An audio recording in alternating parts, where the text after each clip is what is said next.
यह भारतवर्ष है,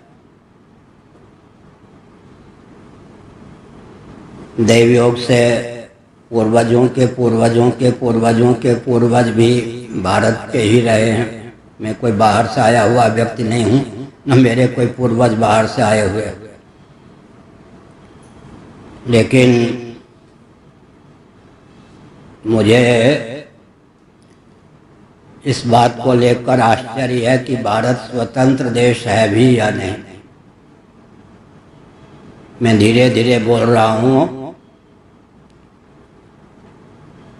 अंग्रेजों के शासन काल में एक महामंडलेश्वर जी ने, नाम नहीं लूंगा, अपने नाम के पहले जगत गुरु शब्द का प्रयोग कर लिया था। अंग्रेजों ने कहा नहीं, चार पीठ के जो मान्य शंकराचार्य हैं उनके अतिरिक्त जगत गुरु शब्द का प्रयोग कोई भी नहीं करेंगे। एक शासन वो था। देश की स्वतंत्रता का मैं पक्षधर हूँ, लेकिन देश अभी परतंत्र ही है। इंग्लैंड की दास्ता अभी भी है ही। देश अभी स्वतंत्र हुआ ही नहीं है। विखंडित देश को हम स्वतंत्र कैसे कहें। लेकिन एक विचित्र बात है, इस पर ध्यान देने की आवश्यकता है। विशेषकर मैं आज मोदी जी, जोगी जी और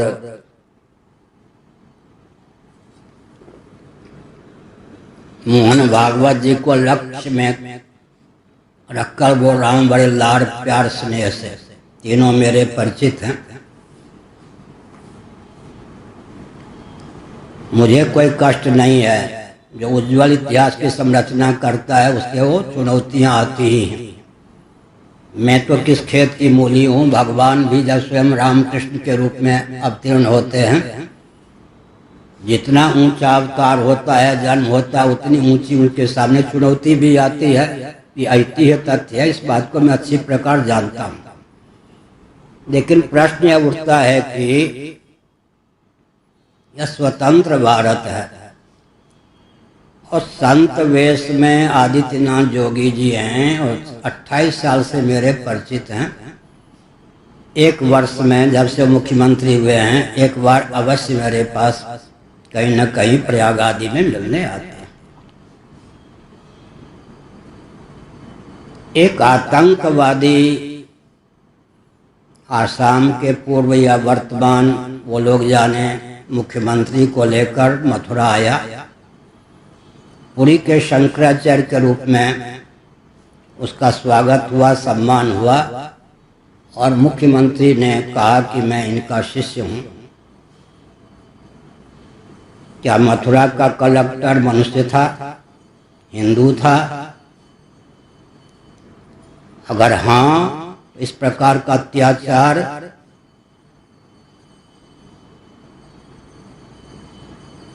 आदित्यनाथ जोगी के शासन काल में क्यों हुआ, मैं प्रश्न करता हूँ। एक प्रांत के पूर्व या वर्तमान मुख्यमंत्री को लेकर कोई आतंकवादी आवे और मथुरा में शंकराचार्य पुरी के रूप में उसकी ख्याति हो और कलेक्टर आदि स्वागत करें। आदित्यनाथ जोगी जी, आपको कष्ट नहीं होता है?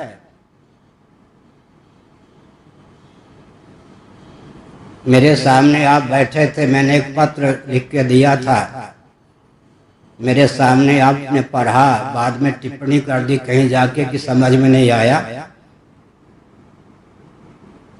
एक आश्रम का मैं ट्रस्टाधिपति था। एक दाना और 1 रुपये से मेरा कोई मतलब नहीं, मैं किसी का शोषक नहीं। उस आश्रम पर कलेक्टर की सहभागिता से आपके शासनकाल में आतंकवादी के समान एक आचार्य ने कब्जा कर लिया कि आपको मालूम नहीं है? मैंने स्वयं बताया था आपको। मोदी जी, मैं याद दिलाता हूँ, आप भूल गए होंगे। पुरी के एक महापात्र, जब आप गुजरात में मुख्यमंत्री थे, पुलिस के सबसे बड़े अधिकारी थे।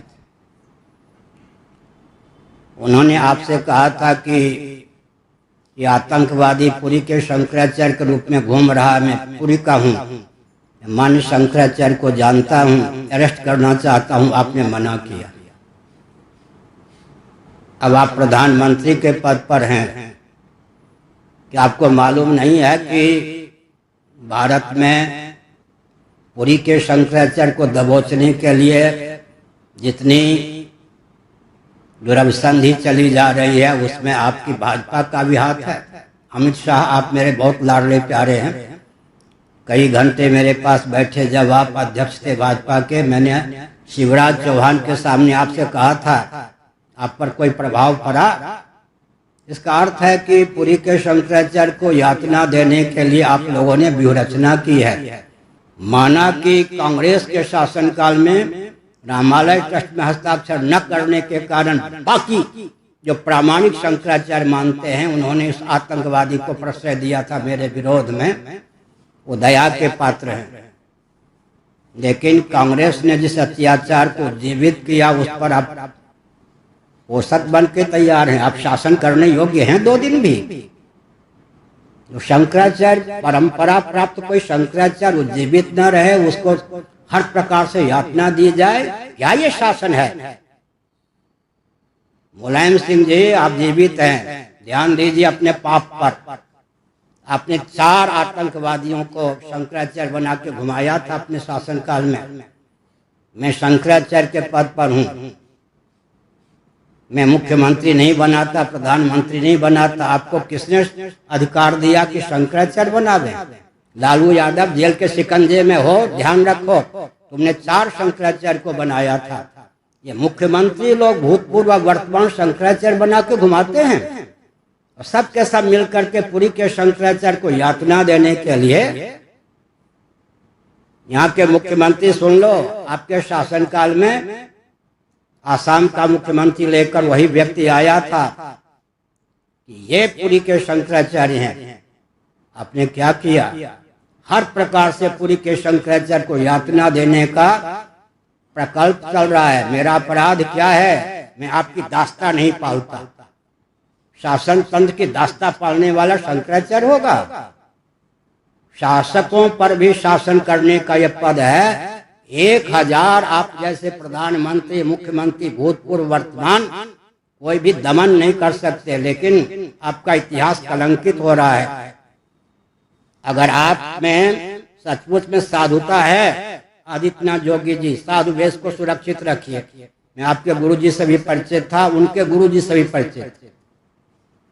ये भी मैं कह देना चाहता हूँ, आपके गुरुजी के गुरुजी का भी प्रवचन मैंने फिरोजाबाद में संत वेश में सुना था।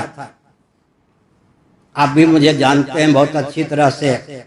अगर आप साधुता के पक्षधर हैं तो उस मुख्यमंत्री को कहिए कि तुमको कैसे साहस हुआ कि हमारे शासनकाल में आकर आतंकवादी को तुमने शंकराचार्य के रूप में ख्यापित किया, उस कलेक्टर को जेल में डाल। आपके शासनकाल में हमारे एक आश्रम पर कब्जा कलेक्टर ने करवाया, आप चुपचाप देखते रहे। अब उसी मथुरा में जाकर एक आतंकवादी को पुरी के शंकराचार्य के रूप में ख्यापित किया गया। उपहास की बात है। नकली पोप नहीं है, नकली दलाई लामा नहीं है। दलाई लामा जी मेरे बहुत आस्था के पात्र हैं, वो उनकी आस्था का पात्र भी मैं हूँ। बहुत अच्छा घनिष्ठ संबंध है, मिलना जुलना न होने पर भी उनका हाथ से लिखा हुआ हस्ताक्षर युक्त पत्र भी मेरे पास है। आपने साहस हो तो एक नया देखिए, चीन ने कूटनीति का अवलंबन लेकर एक नया दलाई लामा बनाया था, चीन सफल नहीं हुआ। भारतवर्ष में या विश्व में दलाई लामा नकली नहीं है, पोप नहीं है। आप शंकराचार्य नकलियों को प्रोत्साहन देते हैं मेरे विरोध में। उन शंकराचार्यों को भी दंड दीजिए जिन्होंने मेरे विरोध में रामालय ट्रस्ट में हस्ताक्षर न करने के कारण एक आतंकवादी को शंकराचार्य के रूप में ख्यापित किया। बिल्कुल साधु वेश में रहने पर भी वो शंकराचार्य नहीं, दंड के पात्र है। मैं कहना चाहता हूँ, आज कौन है वो दिलीप, कौन है वो दिनेश जी, कौन है वो जो पुजारी रखना चाहते क्या, संपत राय जी, मोहन भागवत जी, सुन लीजिए। अगर मैंने रामालय पर हस्ताक्षर कर दिया होता तो मोदी जी आप भी सुन लीजिए, रामलला के मंदिर बनाने के लिए शिलान्यास का आपको अवसर मिलता, नरसिंह राव के शासन काल में ही मंदिर बन गया होता, कुछ दूरी पर या आमने सामने मस्जिद बन गई होती। उस व्यक्ति को यातना दे रहे हैं जिसके नाम पर कूद रहे हैं।